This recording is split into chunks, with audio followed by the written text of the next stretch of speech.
Welcome back.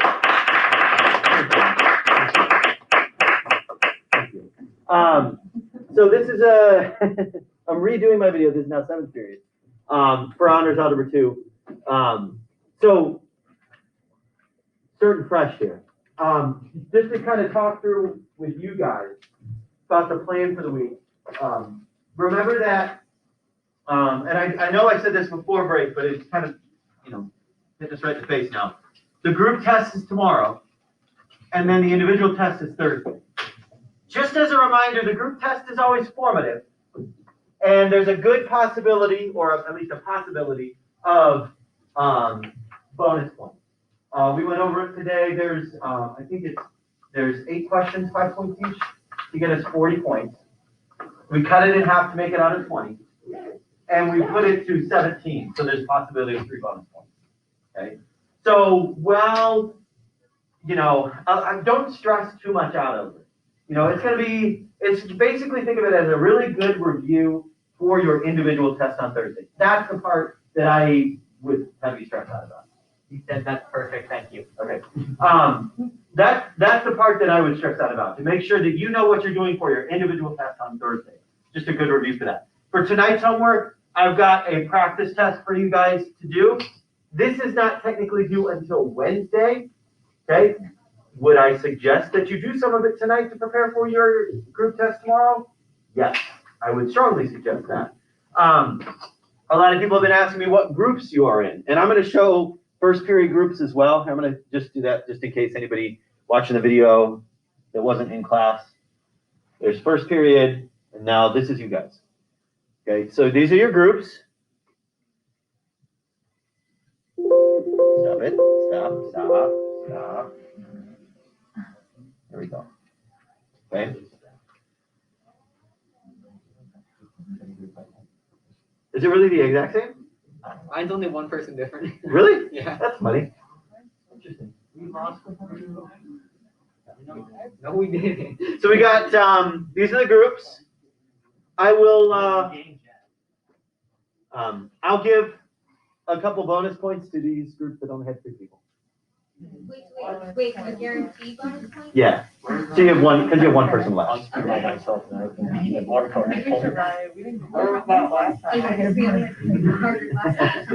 this one might be a little harder. All right. So those are the groups. What's going to be on this? What's going to be on the test? Well, I mean, the practice test, you're going to see all the different questions that I could give you when I give you the practice test. Basically, variation functions, that's section 8.1. Multiplying, dividing, adding, subtracting of rational functions. That's 8.1, 8.2, 8.3. Right? Multiplying, dividing, adding, subtracting rational functions. And then we get into graphing, domain and range, and all of that fun stuff too. Okay? So all of that put together. Okay? Solving equations, graphing, multiplying, dividing, adding, subtracting, all of that fun stuff. And then inequalities as well. Know that you'll have to graph and then also identify holes in graphs, solve equations, solve inequalities, all that fun stuff. So what are we going to do today? Well, I do want to hit a word problem with you guys today. We're going to start out the class by doing that. And then from there on, I just want to kind of do problems and review a little bit, kind of dust off the cobwebs a little bit. Sound good?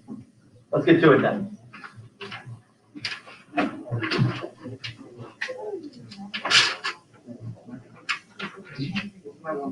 All right.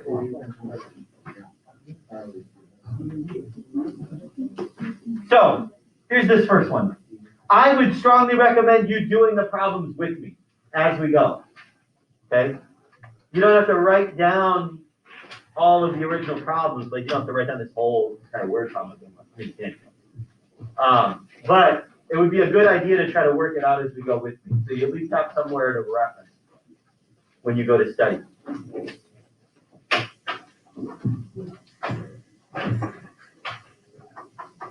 On a river, a kayaker travels 5 miles upstream, 5 miles downstream, in a total of 6 hours. In still water, not Oklahoma, Really drove that one home. Stillwater is a location.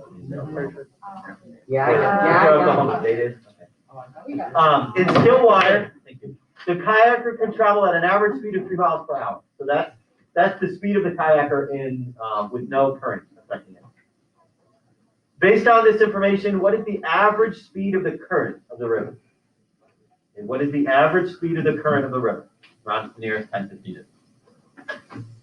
All right. So to do these kind of problems, and you will have a word problem, I would say similar to this, but you'll have a word problem that you'll have to kind of work through finding the equation for on tomorrow's group test. And I recommend you doing that problem together with your group. So let's just kind of work this together. On a river, a kayaker travels 5 miles upstream, 5 miles downstream, total of 6 hours, and the average speed is 3 miles per hour. Now I'm going to be working with speed, right? I want to know the speed. I want to know the rate of the river. Well, rate is equal to, remember, think about miles per hour, right? 30 miles per hour, 30 miles per 1 hour. Isn't that distance divided by time? Miles per hour. Rate is always equal to distance divided by time. And we're given a lot of this information. But one key difference is going upstream to downstream. So let's kind of make ourselves a little table.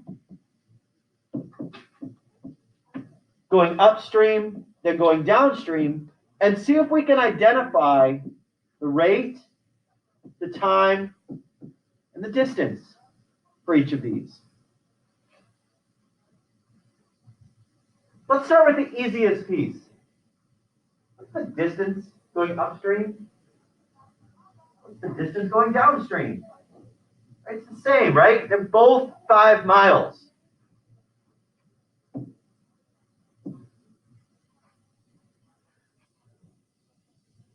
What do we know about the time?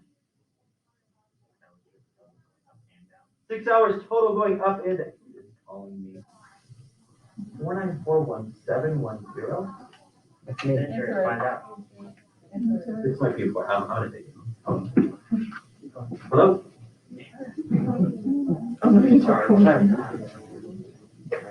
Maybe the docs the phone number to all of the YouTube. It's my optometrist.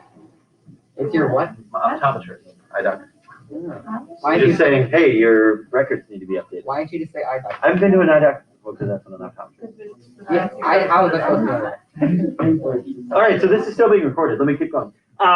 So I know that the total time is 6 hours altogether. Now, does that mean that I go 3 hours upstream and 3 hours downstream? No, that does not. So be careful about that. You know, this is different here. I know this is a total of 6, right? Upstream and downstream equals 6. Time upstream equals 6 times, time upstream plus time downstream equals 6 altogether. Now, let's figure out what my rate is, because if I can somehow figure out what my rate is, maybe I can make an expression for my time. If I can fill in these blanks, maybe this will give me an equation that I can do all together. All right, well, what is my rate? I guess I'm looking for the current, right? The current of the river, the rate of the current.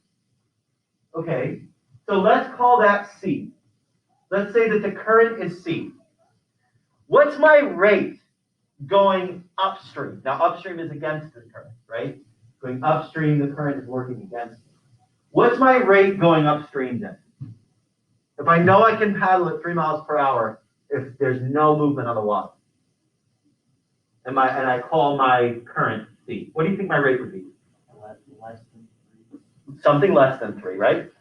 So maybe I can write it as 3 minus whatever my current is. So if that's upstream, what's downstream? 3 plus whatever my current is. Okay, now I have to figure out my time. Notice that I can find an expression for my time going upstream, can't I? And use it in terms of C. So I need to figure out what my time is.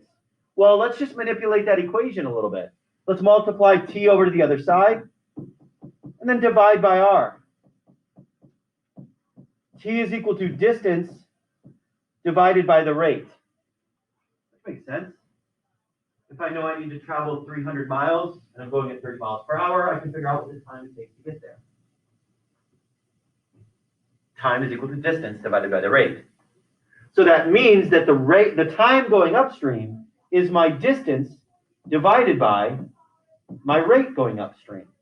And the time going downstream is the distance downstream divided by the rate going downstream. And I have created an equation for myself that I can solve. That's the difficult piece to this. It's not necessarily just the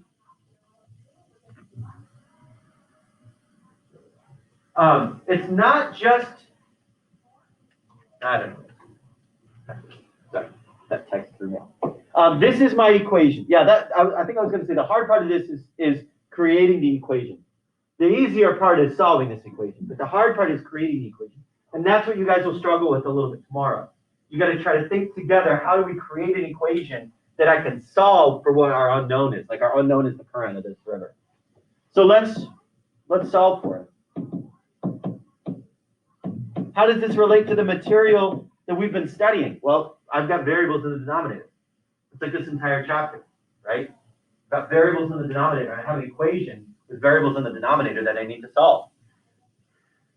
If I've got an equation, then can't I just multiply through by the LCD to clear all my fractions? Let's do it. My LCD is 3 minus c, 3 plus c, right? So let's multiply in.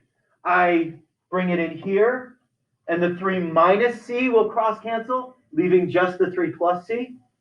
So 5 times 3 plus c. I multiply in here, and the 3 plus c's will cross cancel now, leaving just the 3 minus c.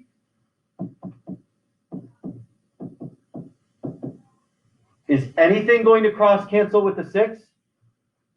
No, there's no denominator to cancel anything out.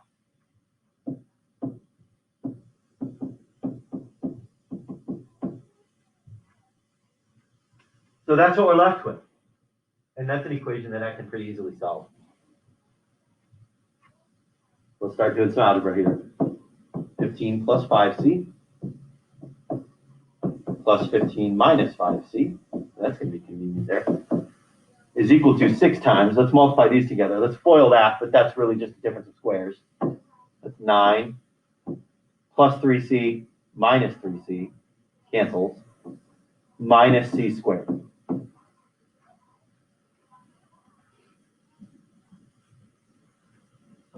Okay, well, this is nice here. My 5c's will cancel, leaving just a 30 on the left side. And let's distribute in that 6.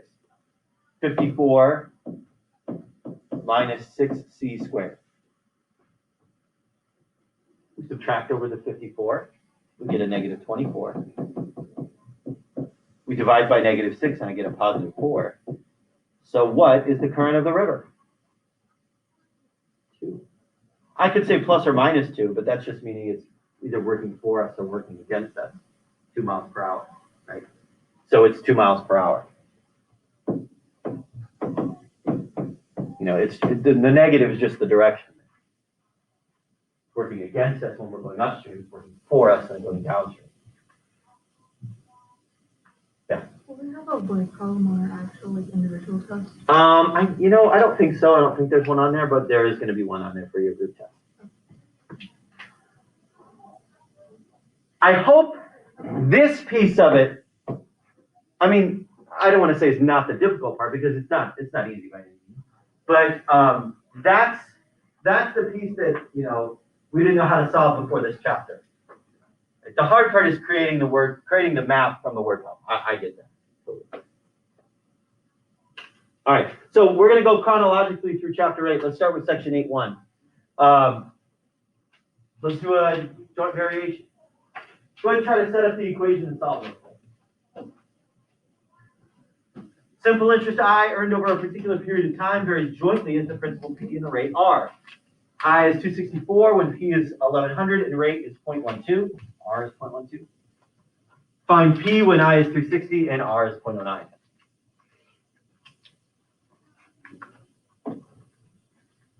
Can anybody remind me what joint variation is? Y equals what? Kx, kxz. Y equals kxz. That's joint variation, right? Just to kind of talk through, this is direct variation, y equals kx. Inverse variation, k over x. And then combined, you just have direct and inverse, right? So it's kx over y, or not y, kx over b or something like that. Keep looking at this word.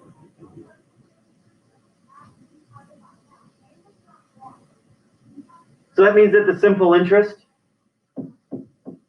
varies jointly with the principal P, the rate R. You could write it KPR, or you write it PRK, whatever it's multiplied, so it doesn't really matter. But that gives us enough information to solve for K. Yes, Thomas? How do you tell like what letters correlate with the y versus KXC? Well, you know that, see, the wording says I varies jointly as P and R. So whatever comes first is on the left side of the equation.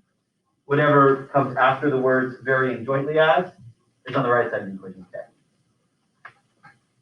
Okay? So I is 264. P is 1100. Yep, P is 1100. Rate is 0.12. And K is our unknown. Let's solve for K real quick.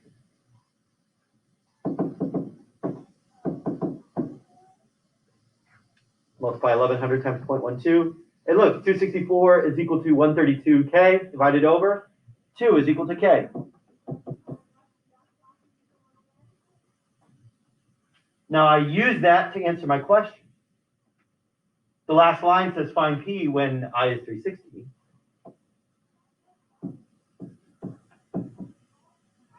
P is our unknown now.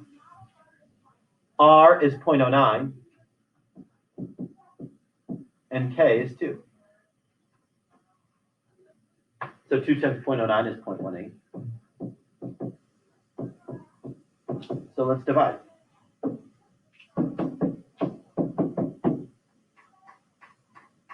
$2,000.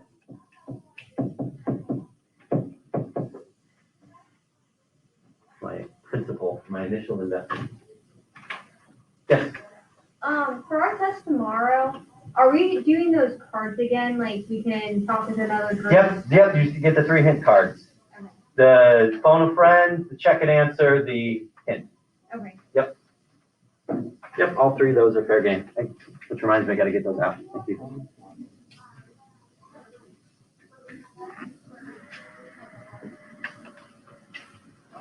Why don't you guys do, let me put 2 problems up on the board and I'll let you work for a little bit. Let's do this one over here.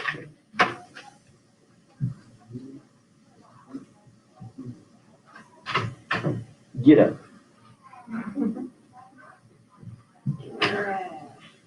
Come on. Come on. I think it's gotta be a more effective way to do it. More aggressive. I could throw it more aggressively. It's saying multiply, but that's only because, here, we'll do this. So good. Thank you. 16 is multiply, obviously 30 is subtract.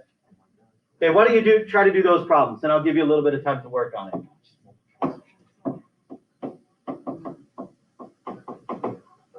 Do I have to get common denominators with the left side?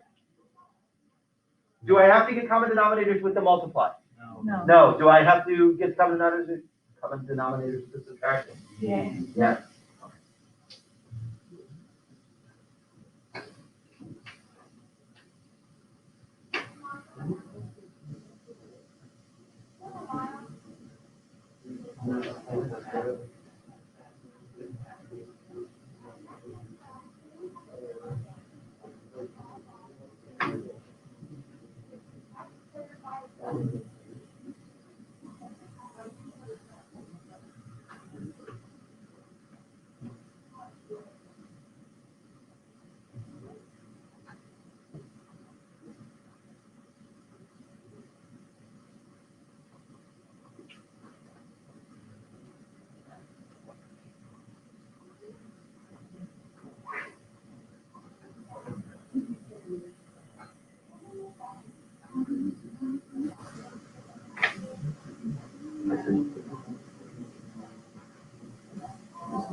No, you have to factor down first. So it's okay.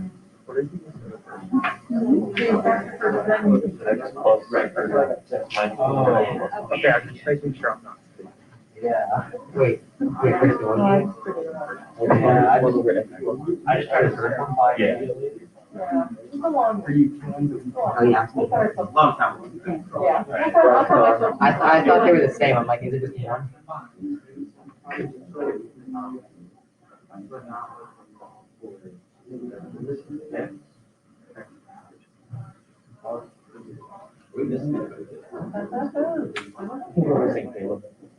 That is hilarious. It's like the classic teacher. Raise your hand if you're, There's, yeah. raise your hand if you're not. What is it, Teddy? Oh, yeah, what was your middle name? Freddie. Pablo. Pablo, Caleb, Pablo Escobar. Yeah. Abby, your middle name is Freddie? Yeah. Abby, you're racist. Oh my God. Yeah, Abby openly admitted to being racist. Sorry. Weird. You said Caleb and Freddie. That's great. That's not right. It's Pablo Escobar. Caleb Ferdinand. It says I get migraines and I don't, so if I ever want to get out of class, I can just say I get migraines because on my student transcript thing. Did you get them like once in your grade? I don't know. I don't know how that got there. Medical alerts. Yeah, exactly, yeah. Migraine. I think mine should just say like Toronto. Mine says severely. If anybody ever hears me say something. Like you're racist? just say, oh, yeah, you're right.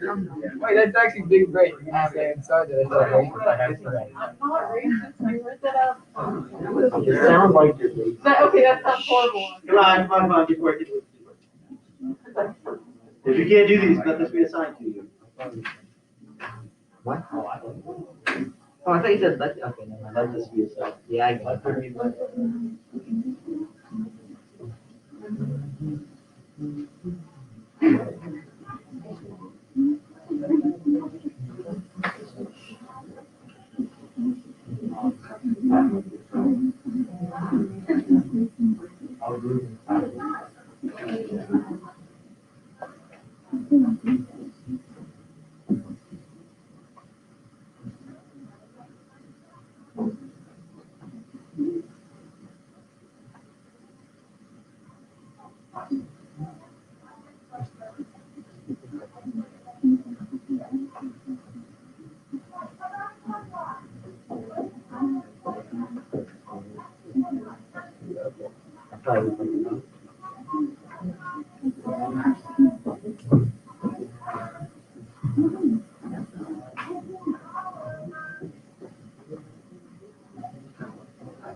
Did you go through your Facebook account on this? Right here. Oh, I didn't look at it at all. I'm sure there's some good spring break shenanigans. Oh, yeah, I bet. Anybody know any etching places for my husband's, they're so pretty. Even funnier that people actually. Someone responded there. All right, let's take a look here. So this first one is a multiplication, which means I'm going to factor everything. Factor numerators, denominators, everything. So I factor the numerator of the left. I get x plus 3x minus 1. Top right is fine. Bottom left, x minus 2, x plus 1. Bottom right, x plus 3. And now we cancel. Here and here, here and here. It's tempting, but can I cancel out anything here? No, I cannot. Remember, you can only cancel out factors. You can't cancel out the x's because one's got a minus 1, and then the other one's got a plus 1 attached to it. And you can only cancel out factors. If I had asked what values were undefined, what would you say? 1. Negative 1, 2, positive 2, negative. negative 3. You look at all the denominators. all the denominators. Positive 2, negative 1, negative 3. Even the ones that are canceled out. All right, let's take a look at 30. Finding the common denominator. Now, if I had been able to, or if this was a problem where I had an expression in the numerator, should I factor down numerators? No. You want to leave numerators. Only factor down denominators to see what the common or what the LCD would be. So in this case here, I've got 1 over x minus 3, x plus 2, minus x over x plus 2. Now, that means my LCD is x minus 3, x plus 2. Now, this is not a problem where I'm going to multiply in. This is not an equation. This is just an expression. So all I'm doing is working to reduce down the expression, which means I'm only going to be multiplying this by an x minus 3 over x minus 3, which will get me 1 over x minus 3x plus 2 minus x squared minus 3x over x minus 3, x plus 2. And now we combine. Look, we've got negative x squared plus 3x plus 1 over x minus 3x plus 2. Check the numerator there. Make sure you don't have a minus 3x or a minus 1. It should be negative x squared, positive 3x plus 1. The only thing I could possibly do here is to try to factor down to see if I could cancel anything out. Spoiler alert, it doesn't.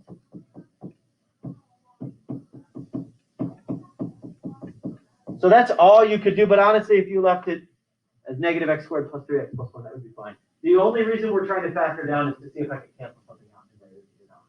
But I can't. But I don't. Oh, whoops. Your 2 begin with 3. You know, it just turned magically in from a quadratic into a cubic. And in the Yeah, what the heck am I doing? Everything turned into a 3. That was weird. All right, any questions on that one? Let's do a graphing one. Shall we? I love graphing. You know, I really do. Let's graph one like this and then one where they might have some more tricky asymptotes. Yeah, I don't know how to do that. So what I'm going to do here is identify the transformation. When it's just got a whole number in the numerator, you can identify the transformation. Like, for example, the vertical stretch is by 2. What does this tell me?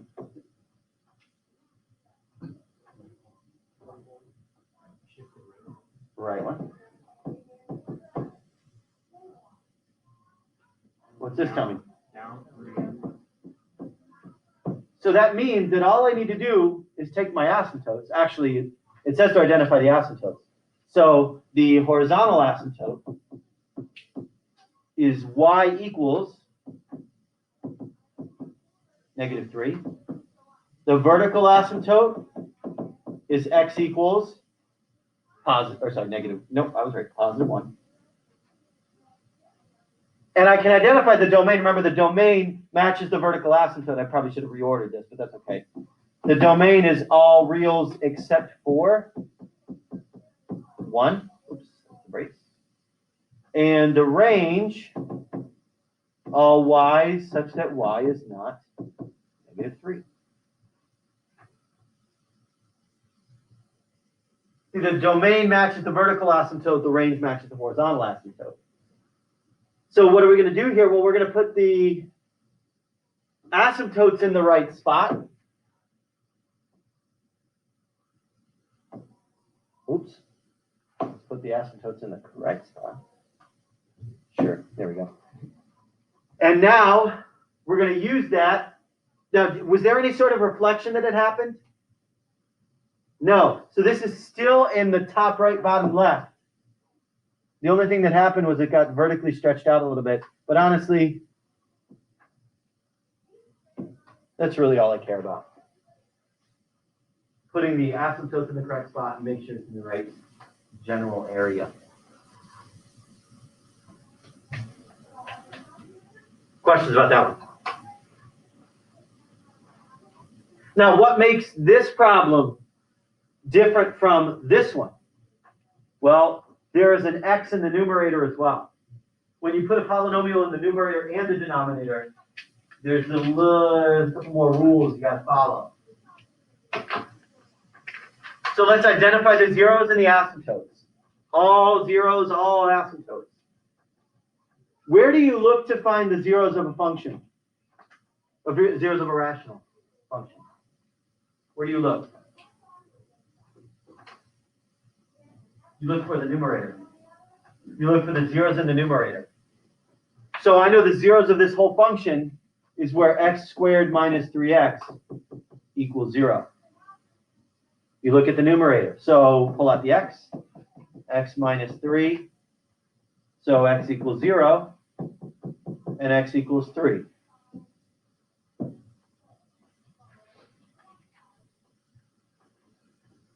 Okay, where do you look for your vertical asymptote?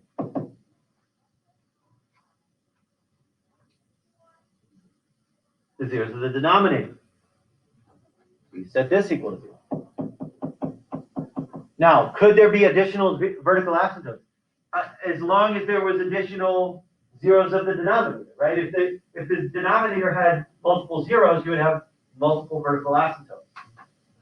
This one only has one. It's at -4.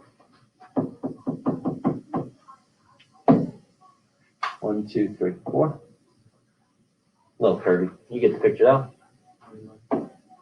And then the horizontal asymptote. Now, what are the rules about horizontal asymptote?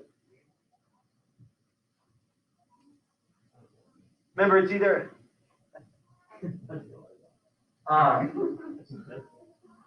top heavy, bottom heavy, or equal, right? But when I'm talking about the degrees, right? If it's bottom heavy, the horizontal asymptote is at 0. If it's top heavy, the vertical asymptote is at. Is there one? No. And if it's equal, you got to divide the leading coefficient, right? So, top heavy. Is there a horizontal asymptote?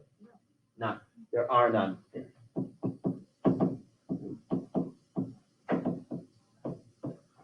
Okay.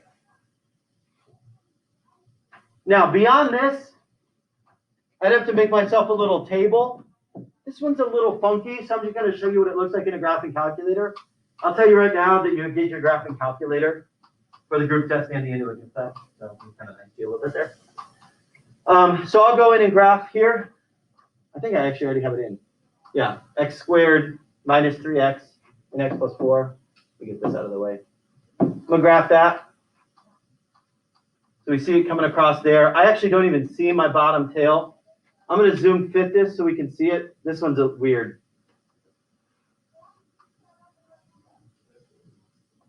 Yeah, it's just way down there.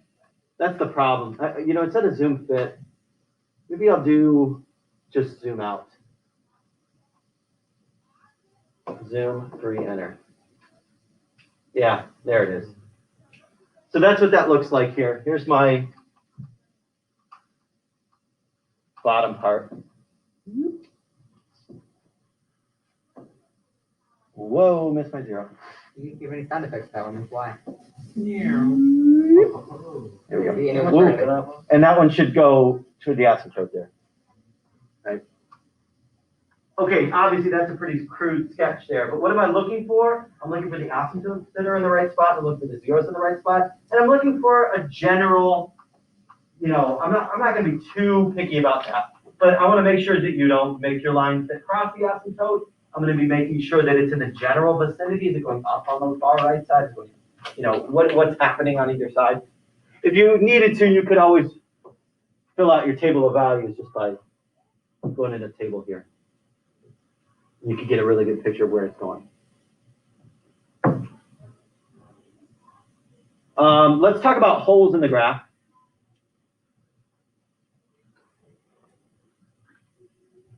Remember, holes in the graph come up when a factor cancels out. When a factor cancels out. So like I've got x squared minus 3x minus 18 over x plus 3.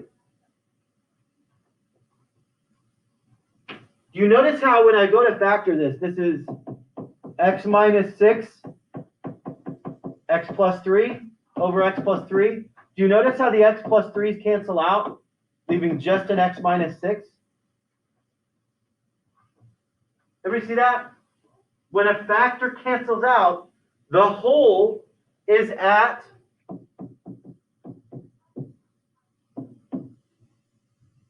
where it cancels out, the x value.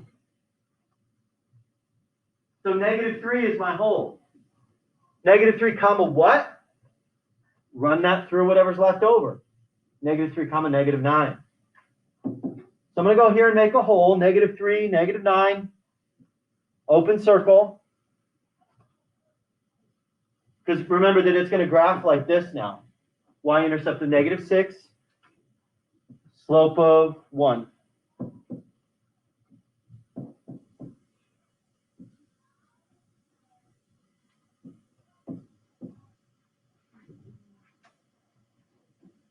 Okay, questions about that? So a hole comes up whenever there's a discontinuity. Whenever there's, like, if you go back to the original function, what's undefined in that original function? Negative 3, right? Negative 3 is undefined. It will look like and act like whatever it's been reduced down to, but it's still undefined at negative 3. That's why there's a hole there at negative 3. Not a vertical asymptote, but a hole. Vertical asymptotes are where the denominators equals 0, but it had not canceled out. Holes come up where it cancels out. Yeah. All I did was plug negative 3 right in for x. Oh. Yeah. Don't forget, we kind of solved an equation with our original word problem, but don't forget when you do an inequality like this one, I don't have enough time to do the whole thing, but you find your critical points at where your equals are and then where your vertical asymptote is. And this is the one where you have to do the number line. Yeah, you might want to brush up on that for tomorrow. And this is like the yes, no, no type thing. Okay. Let me get you guys your practice steps before you do.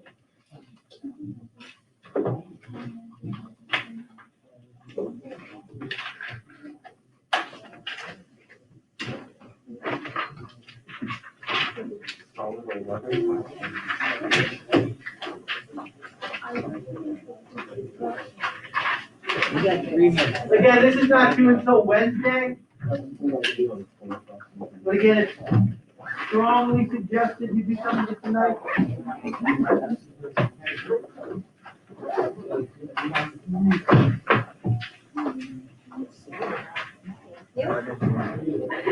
Yeah, thank you.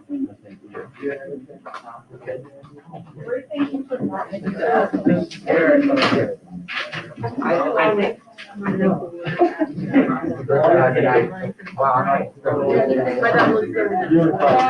way.